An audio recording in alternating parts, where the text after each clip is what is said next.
someone, in retaliation. The partner of Aurora's former police chief is now wanted by police. Investigators say she fabricated a child abuse tip against an Aurora City Councilwoman. I am hopeful to see justice be served in this case. Plus, 1 killed in California, 10 in Buffalo, both being called hate crimes. I've heard people not wanting to go to the grocery store anymore. Let me order my groceries to my house in fear that this could happen to them next. Our allies, they need to step up. Under contract for nearly a year. Despite that, some buyers in Aurora may have to give up their homes. It's making it impossible for me to live out my dreams and be able to have a home for me and my son.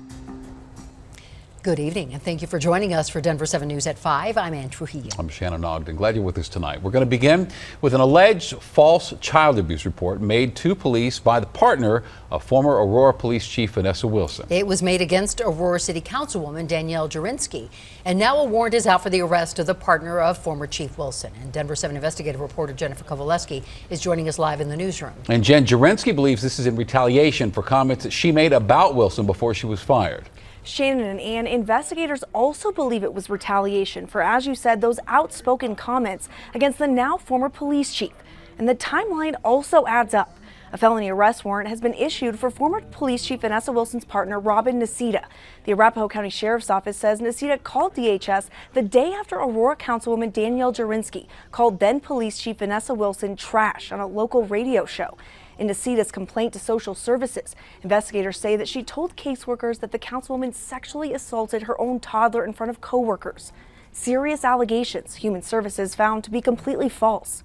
Nicita was a social worker for Arapahoe County when she made these allegations against the councilwoman.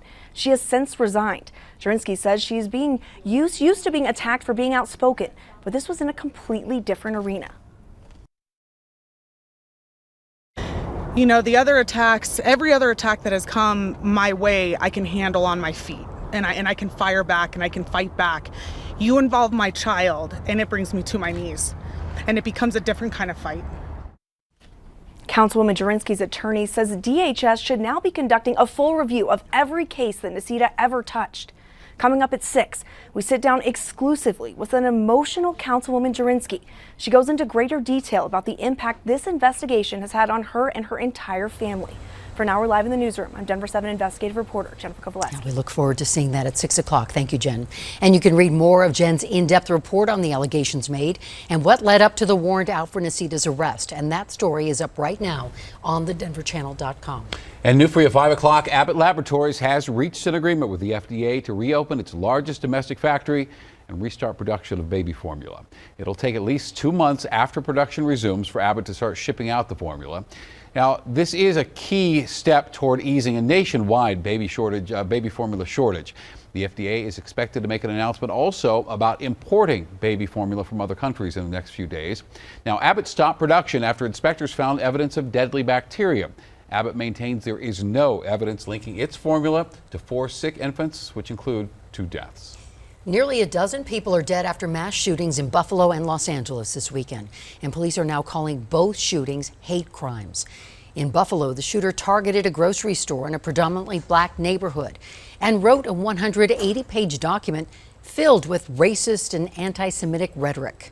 Among the 10 victims, a deacon, a retired Buffalo police officer, and 2 grandmothers. We're not just hurting, we're angry, we're mad. This shouldn't have happened.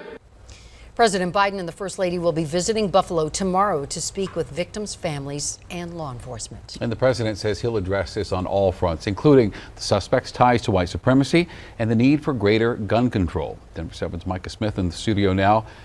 Unfortunately, Micah, this is way too familiar territory for us in Colorado. You're absolutely right, Shannon. Unfortunately, so many communities, no matter race, religion, are familiar with mass shootings. They've been victims of them. This latest shooting happened hundreds of miles away in Buffalo, but it's being felt everywhere, including in a small church in the middle of Denver's 5 Points neighborhood. 3 down inside so far. After a weekend of heartbreaking headlines out of Buffalo, New York. It wasn't a surprise, but it still caused me a lot of grief and sadness, anger. Alan Smith and this group of Agape Christian church leaders in Denver are meeting to talk about how to deal with the threat of a racist mass shooting. So I've heard people talking about gunning up. You know, there was an incident that I was just made aware of with a couple of white guys coming to this church, and just to see it, you know, it's an historical landmark. But Smith says for a moment, church members thought Agape would be the next target of a mass shooting. Now it's just something that you have to think about. Well, I think we need to start labeling these acts of racism as racial trauma. Dr. April Alexander, associate professor in forensic psychology at the University of Denver, says to begin understanding why these shootings happen, the national conversation has to stop tying racially motivated mass shootings to mental health issues. Racism is not a mental health condition. During this gathering, as leaders work through their own feelings, they're planning a healing community conversation. When we're looking at these incidents in the media, we need to take this seriously and take it as what it is, an act of terrorism, an act of racism, an act of anti-Semitism. The goal is to bring healing to some of the hurt and the pain that keeps on happening with situations like Buffalo. Pastor Bob Woolfolk says some may say these conversations are hopeless and racism will continue. But Woolfolk says in the face of hate, his congregation will continue to work toward equity and peace. Agape Christian Church says their healing community conversation will be held Wednesday at 11 a.m. at the church located on California Street. A free lunch will be served afterwards, and anyone who needs a safe space to talk about the trauma of a mass shooting are welcome to attend. Shannon. We do need that healing. All right, Micah Smith, thank you very much. And police in California believe the man who shot and killed a man at an Orange County church was a Chinese immigrant motivated by his hate for Taiwanese people. 5 others were injured in that shooting. Police say churchgoers hogtied the suspect and held him until police arrived. Officers are calling the man who was killed, 52-year-old Dr. John Chang, a hero who tried to disarm the gunman. Denver police just released this new video showing a double shooting at a lounge near the 16th Street Mall in Wazee. And in this video, you can see the 2 suspects starting to argue with another group at the Native Lounge and Hotel, and they both just suddenly pulled their weapons. The shooting happened back on May 8th. Both victims are expected to live. If you know who these suspects are, please call Denver police. And tonight, Denver City Council is expected to take a final vote on banning concealed carry in parks and city buildings.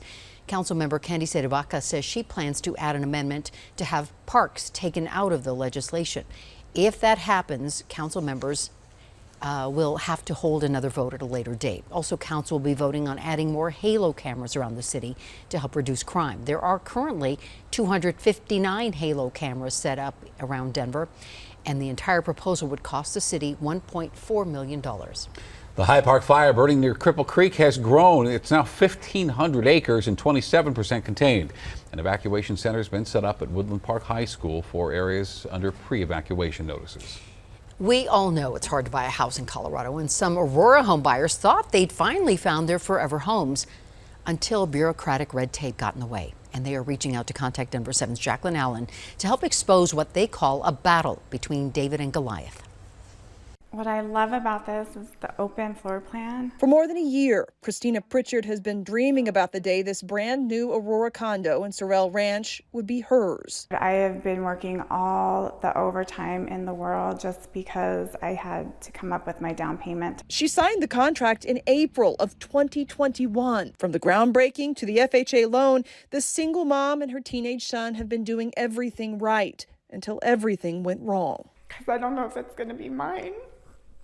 Like, you work so hard, like you overcome so many things in life, and to like finally get there and work so hard for something. And to have to tell him, like, we may not get it. We need help. We need someone to help us. And that's why we came to you guys. We need help. We need Colorado to know what's going on to help us. Realtor Rachel Wallace reached out to Contact Denver 7 saying just 2 weeks ago, they learned this condo building had not received approval from the U.S. Department of Housing and Urban Development for FHA loans. The reasons are not clear, but the delay could cost several families, including Christina's, their future homes. That's because Christina's locked-in loan rate expires June 5th, and she can't afford the new interest rates. Christina and I almost feel like this is a David and Goliath story because we're all kind of in arms together fighting the federal government because of bureaucratic red tape. The builder confirmed in a statement to Contact Denver 7, Local Homes has been diligently trying to obtain HUD approval at Sorrel Ranch and has provided several responses to HUD's request for more information. Contact Denver 7 reached out to HUD, a spokesperson saying they are looking into the issue. I'm not just a number. This is my life that I've worked so hard to be able to buy a home for me and my son.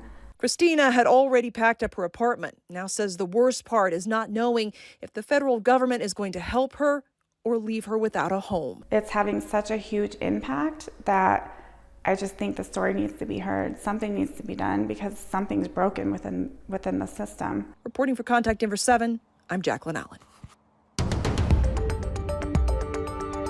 Every Colorado homeowner will have their property tax rate go down. Capping property taxes and pushing pause on implementing new state fees. Governor Polis signs multiple bills into law aimed at saving Coloradans money. Today I'm wearing my green tie because you're going to have more of this, more of green left in your budget. Finally, a little bit of rain on the radar, and there could be a lot more by the end of the week. The Avs are back on the ice today getting ready for round 2 of the playoffs.